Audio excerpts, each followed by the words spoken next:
Are you using empathy, apology, and sympathy correctly? Let's find out. Today, we will be improving your communication skills, focusing on empathy, apology, and sympathy. These skills are essential for building strong relationships.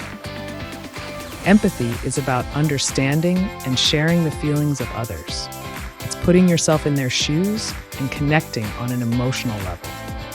Imagine a conversation where a friend says, "I'm so stressed about my upcoming exam." You can respond by saying, "I can understand how you're feeling." In customer service, if a customer expresses frustration, for example, "I'm frustrated with this new app feature."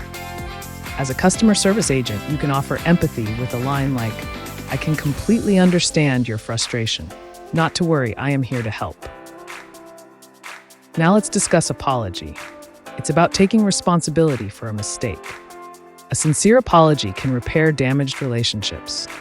If you're late for a date, a simple apology like, "I'm sorry for arriving late," can go a long way. In customer service, if a customer is upset about an order mistake, you can say, "I apologize for the error. We will rectify the situation immediately." Finally, sympathy is about expressing compassion for someone's situation. It shows you care, even if you can't help directly. If a friend shares their loss, you might say, "I'm so sorry about your loss." This shows your support. In customer service, if a customer shares a traumatic experience, offer sympathy first. A line like, "I'm truly sorry to hear about that," will suffice. With empathy, apology, and sympathy, you'll communicate more effectively and build stronger relationships. Thanks for watching.